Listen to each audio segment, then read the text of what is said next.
Morning students. आज मैं Shri खेदेश्वर English academy की यूट्यूब क्लास में क्लास 8 के स्टूडेंट्स का साइंस सब्जेक्ट में स्वागत करती हूँ। देखो बच्चों, हमने कल की क्लास में कुछ क्वेश्चन आंसर किए थे। उसमें से जो ईच एक्सरसाइज थी लॉन्ग आंसर शॉर्ट क्वेश्चन, इसमें हमने क्या किया, दो क्वेश्चन तो हमने कर लिए थे। What are the advantage of ploughing और why is it important to irrigate crops, ये दोनों क्वेश्चन हमने कर लिया। थर्ड क्वेश्चन है what is animal husbandry, how is it useful. तो बच्चों आज हम इसको शुरू करते हैं। तो इधर देखिए, देखो हमारा क्वेश्चन है थर्ड। आप अपनी नोटबुक निकालिए और मेरे साथ साथ लिखिए what is animal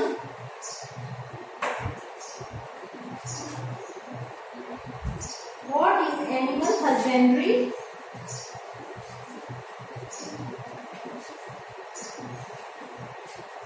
how it is useful, how is it useful।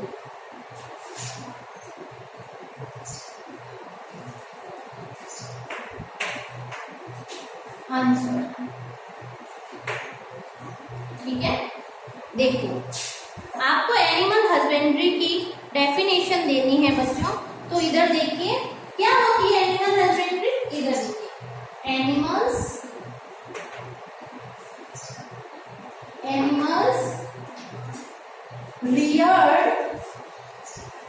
reared at home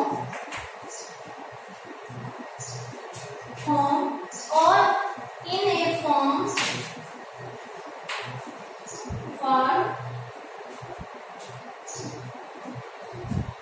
have to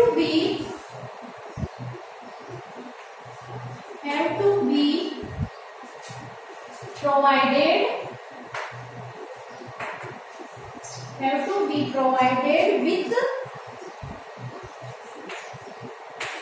proper food, ठीक है। शेल्टर यानी कि रहने के लिए जगह देना, ठंडी छाया देना, shelter. And care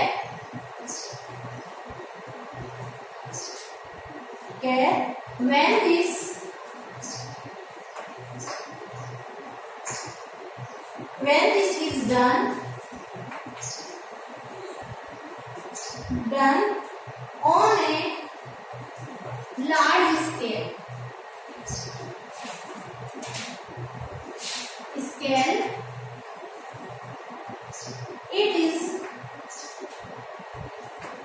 it is called animal husbandry. It is called animal husbandry। देखो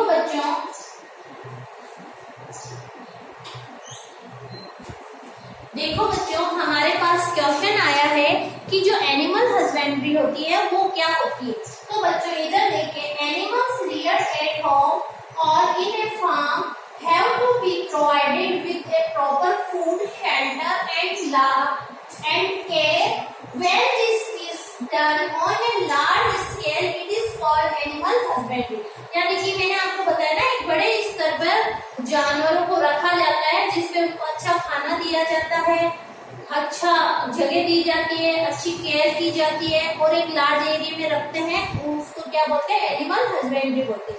अब इस एनिमल हस्बेंड्री से हमें क्या क्या फायदा होता है वो बताएंगे। जिस तरह आपको पता है जो मिल्क एनिमल्स होते हैं, यानी कि ऐसे एनिमल्स जिनसे हमें दूध मिलता है, गाय भैंस हम रखते हैं ना बड़ा सा खेत बाड़े में, जिसको डेयरी फार्म बोलते हैं, तो क्या है हमारा एनिमल हस्बेंड्री। पीसी कल्चर करते हैं, एपीकल्चर करते हैं, सेरिकल्चर करते हैं, ये सब के सब क्या है, एनिमल हस्बेंड्री। तो पहले आप इसको नोट डाउन कीजिए, उसके बाद मैं आपको इसके आगे का लिखवाती हूँ कि हाउ इज इट यूजफुल अस। ठीक है बच्चों, रफ कर देती हूँ, वीडियो को रोक लेना अगर दिक्कत आती है। इसी का ही आगे भी लिखवा रही हूँ बेटा, ठीक है।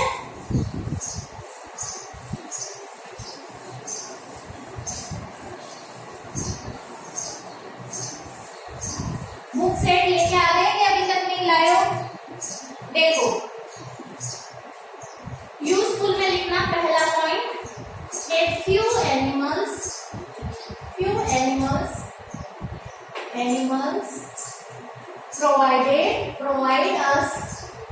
provide us milk, milk में क्या, a rich source of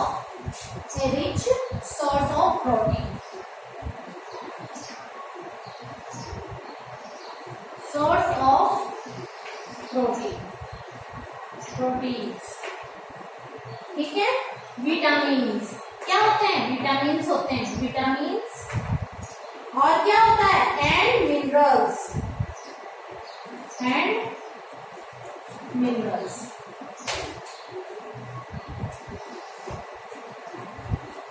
ये कहाँ होते हैं बेटा? A few animals provide us milk, ये कुछ एनिमल्स जो होते हैं वो हमें क्या करते हैं? मिल्क प्रोवाइड करवाते हैं। और इस मिल्क में क्या होते हैं? विटामिन्स होते हैं, प्रोटीन्स होते हैं और मिनरल्स होते हैं। नेक्स्ट लिखो सेकेंड पॉइंट, देखो आपको पता है जो फिश होती है ना, फिश वो आजकल बहुत लोग खाते हैं, ठीक है ना। यहाँ से a large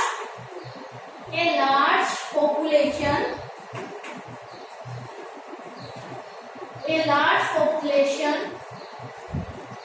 residing in coastal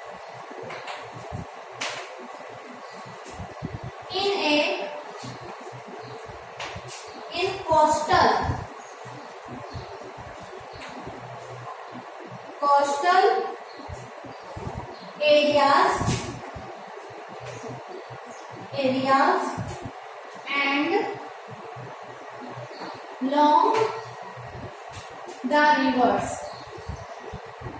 along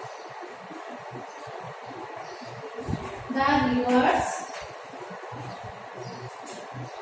take fish regularly,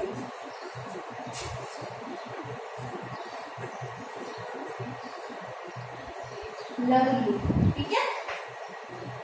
fish इसी में लिखना, fish is a rich source of animal protein,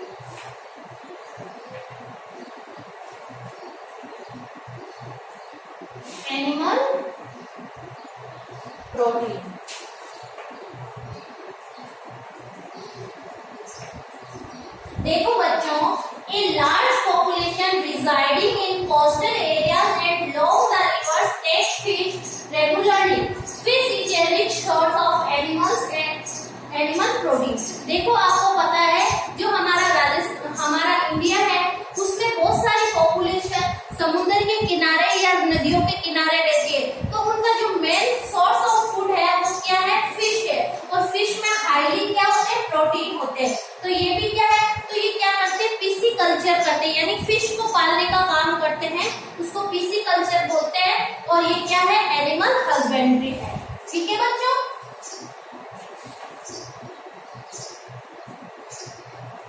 first को मिटा के थर्ड लिखी हो, ठीक है बच्चों, ऊपर।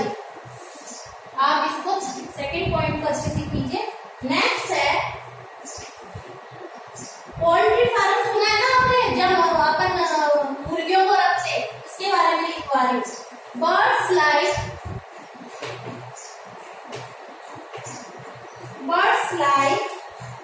चिकन, fowl and ducks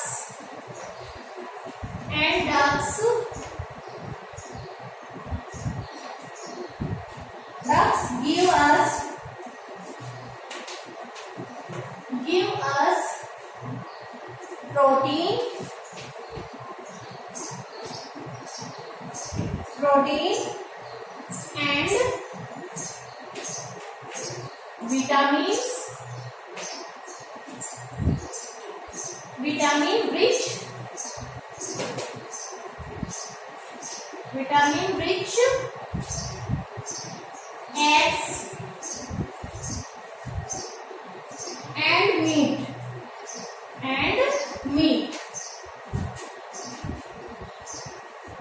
देखो बच्चों, एनिमल हस्बेंड्री से हमें जो देखो पोल्ट्री फार्म होते हैं ना, पोल्ट्री फार्म, इसमें हम मुर्गियों को रखते हैं।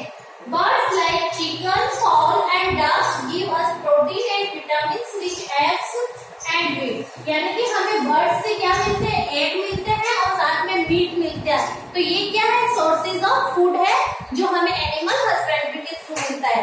इसी तरह हनी बीज, फोर्थ पॉइंट हम लिखेंगे हनी बी के बारे में। हनी बी को हम क्या बोलते हैं, एपीकल्चर, यानी कि बच्चों जो एपीकल्चर होता है उसमें मधुमक्खी पालन बोलते हैं। एपीकल्चर यानी मधुमक्खी पालन। मधुमक्खियों का क्या होता है बेटा, शहद के लिए हम वैक्स के लिए मधुमक्खी पालन करते हैं। ये भी क्या एक लार्ज स्केल पे करते हैं, तो ये भी क्या कहलाता है, एनिमल हस्बेंड्री कहलाता है। तो आप यहाँ लिखिए मेरे साथ साथ, हनी bees are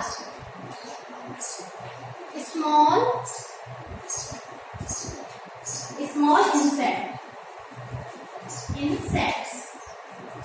ठीक है, from which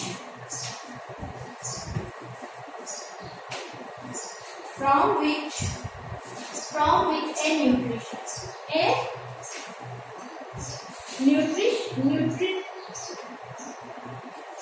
nutritious substance,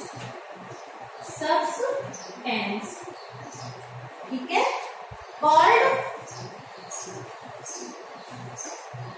called honey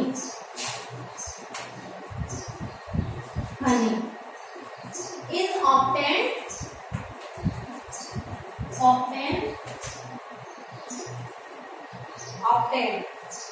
it contains, चौक ले लेती हूँ, it contains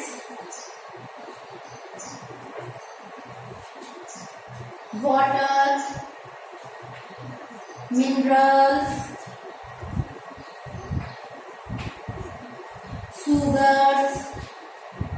शुगर भी होती है ना, बहुत ज्यादा अमाउंट में होती है, एंड एंजाइम। और क्या होते हैं बेटा, एंड एंजाइम क्या होते हैं, बायो कैटलिस्ट होते हैं, जो क्या करते हैं, अपने काम को बढ़ाते हैं। It is easily digestible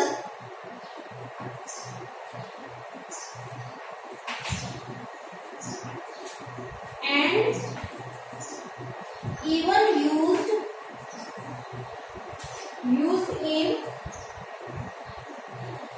in medicines, देखो बच्चों, एनिमल हस्बेंड्री में मैंने आपको एपीकल्चर के बारे में बताया है। जो हनी बीज होती है, honey bees are small insect from which a nutritious substance called honey is obtained. जो हनी बी होते हैं वो छोटे छोटे स्मॉल इंसेक्ट होते हैं और इनसे जो सब्सटेंस एक सीक्रेट होता है उसको हम हनी बोलते हैं। ये जो हनी होता है, इट कंटेन्स, इसमें वाटर होते हैं, मिनरल्स होता है, शुगर होती है और साथ में क्या होता है बेटा, एंजाइम होते हैं। It is easily digestible and even used in medicine, और ये इजीली से डाइजेस्ट हो जाता है और इसका यूज हम कहाँ करते हैं, मेडिसिन में करते हैं। तो बच्चों, ये तो आपके बुक के जो क्वेश्चन थे वो थे। अब हम करेंगे एनसीईआरटी के क्वेश्चंस। देखो आपके बुक में पेज नंबर 14 पे देखिए, ये तो क्वेश्चन आपकी बुक में से दे रखे थे वो हमने किए। आगे है text, NCERT text book question, इनको हम करेंगे। पहले आप इसको नोट डाउन कर लीजिए, फिर मैं ये करवाती हूँ।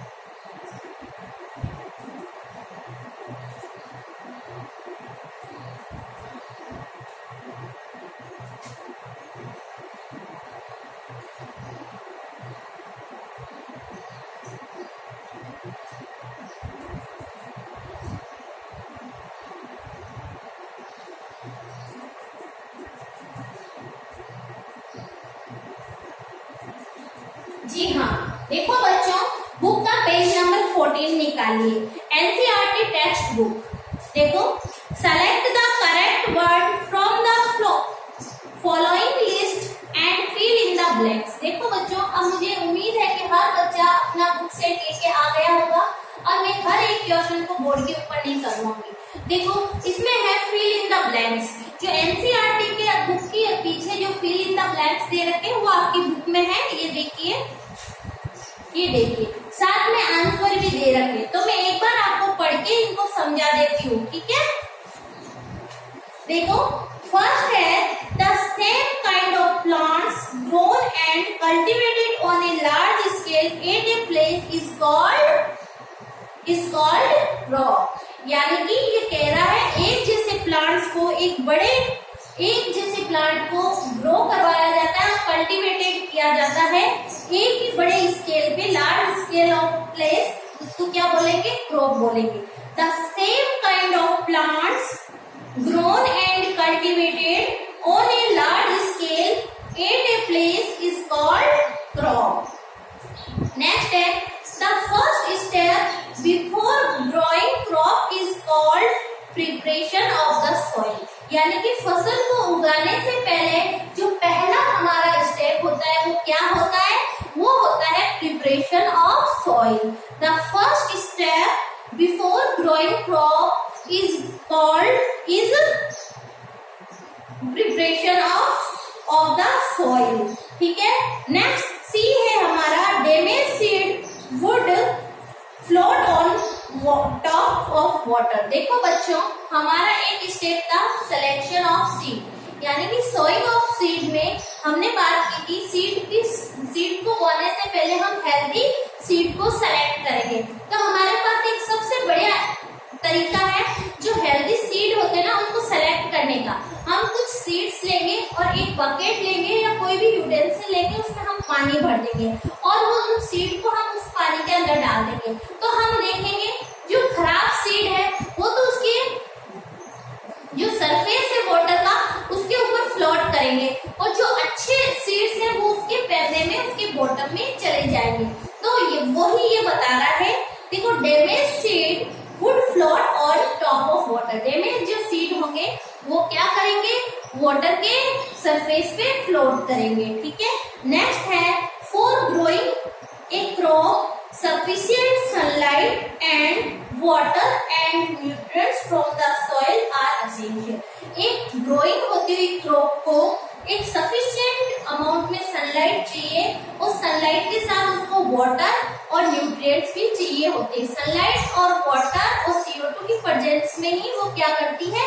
फोटोसिंथेसिस करती है और अपना फूड बनाती है। ठीक है बच्चों, ये तो थे हमारे एनसीईआरटी बुक टेक्स्ट बुक के क्वेश्चंस जिसमें था फिल इन द ब्लैंक्स, उसको हमने किया है। तो बच्चों, ये आपको एज इट इज अपनी कॉपी में, अपनी नोटबुक में करने हैं और उसके अंदर फिल ब्लैंक्स को भरना है। मैंने आपको ये समझा दिए। ठीक है। नेक्स्ट है give two example of each. हमें नीचे कुछ क्रॉप दे रखी है, उनके एग्जाम्पल लिखने हैं। पहला है खरीफ क्रॉप। तो आपको पता है खरीफ के तो मैंने आपको इतने ज्यादा बता रखे हैं। बताओ, सोयाबीन है खरीफ और पल्सेस है और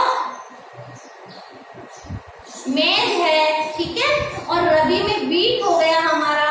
और बताओ, बीट के अलावा ग्राम हो गए हमारा, चने हो गए, बीट हो गया। और फिर नेक्स्ट है हमारा match items in column A with those in column B. हमारे पास दो कॉलम है, ये देखिए हमारे पास दो कॉलम है, इन दोनों कॉलम को मैच करना है। तो बच्चों, आपके पास बुक है तो उस बुक का पेज नंबर 15 को खोलिए और देखिए। आंसर जो है उसके ऊपर हाथ रख दीजिए या किसी चीज से ढक दीजिए ताकि आपको आंसर ना दिखे। देखो, खरीफ क्रॉप्स कौन सी है वो हमें देखनी है। पैडी एंड मेज क्या है? खरीफ क्रॉप। तो अभी हमने जो पहले वाला क्वेश्चन किया था उसमें दो अपन को क्या देने थे? एग्जाम्पल देने थे। तो आप ये लिख सकते हो पैडी एंड मेज। फिर हमारे पास है रबी क्रॉप। रबी क्रॉप कौन सी होगी? Wheat, gram and P. ठीक है। फिर है केमिकल फर्टिलाइजर्स। जो केमिकल फर्टिलाइजर्स होते हैं वो क्या होता है? एक तो यूरिया और एक होता है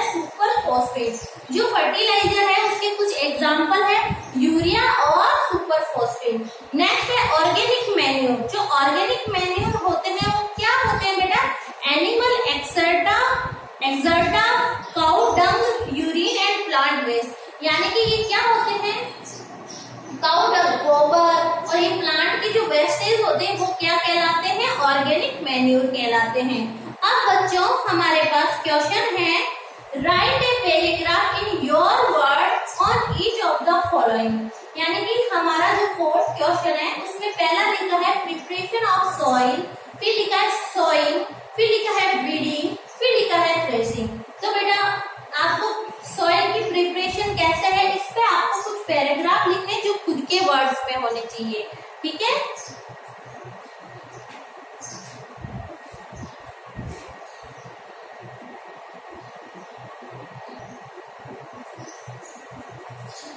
जी हाँ बच्चों, ये क्वेश्चन हम अब करते हैं, ठीक है? मैं करवा देती हूँ आपको। आप तो पता नहीं कैसे क्या करोगे, क्या अपने वर्ड्स लिखोगे, ठीक है बच्चों? क्वेश्चन उतारिए।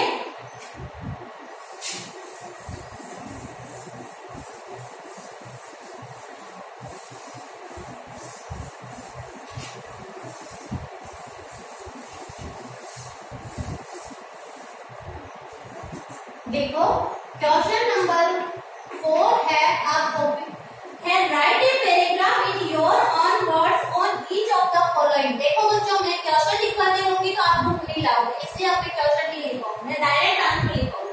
तो हमारे पास फर्स्ट है इसमें preparation of soil.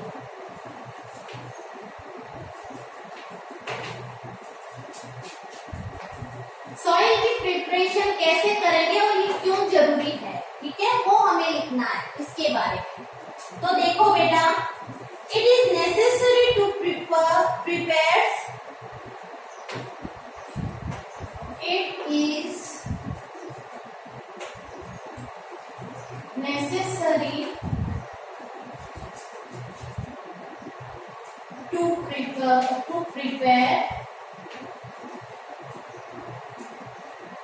prepare soil before growing a crop,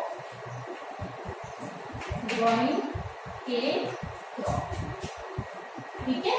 किसी भी क्रॉप को बोने से पहले हमें उसकी प्रिपरेशन करनी बहुत ही जरूरी है, ठीक है बच्चों?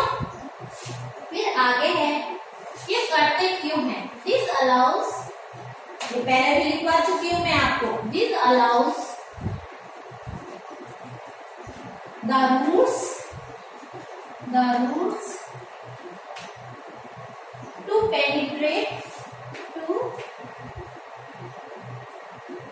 penetrate deep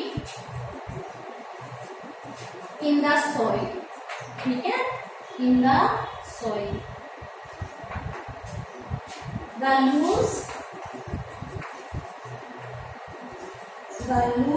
soil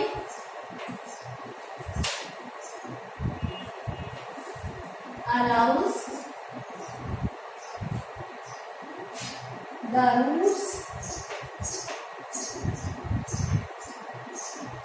roots to breathe easily.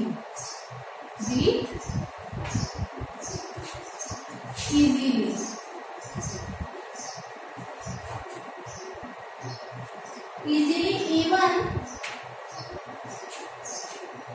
when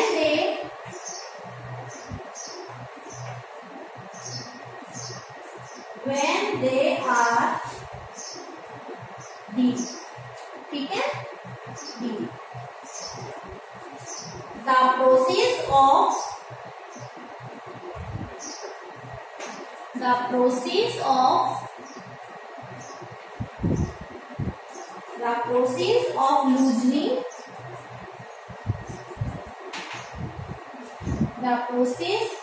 loosening and turning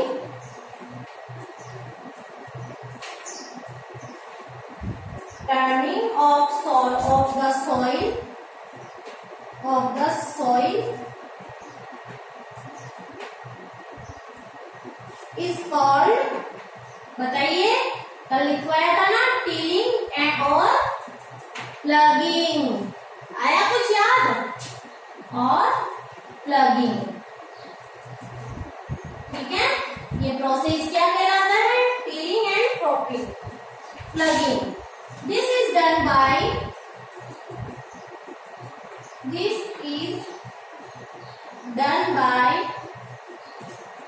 using a plug,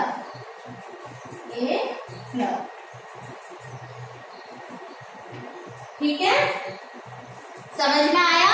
हमारे पास जो फोर्थ क्वेश्चन है उसमें कुछ पॉइंट दे रखे हैं, उनके ऊपर हमें क्या लिखना है? पैराग्राफ। तो देखो बेटा, पहला था प्रिपरेशन ऑफ सॉइल, यानी कि सॉइल की प्रिपरेशन। तो देखो, it is necessary to prepare soil before growing a crop. किसी भी क्रॉप को ग्रो करवाने के लिए हमें सबसे पहले उसकी प्रिपरेशन करना बहुत ही जरूरी है।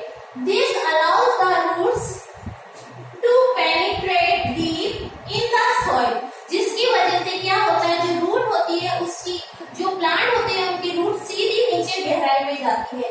The loose soil allows the roots to breathe easily even when they are deep। अगर लूज होती है मिट्टी, वो अंदर गहराई में होती है ना रूट, तब भी अगर मिट्टी लूज होती है तो आसानी से ब्रीथ कर सकती है।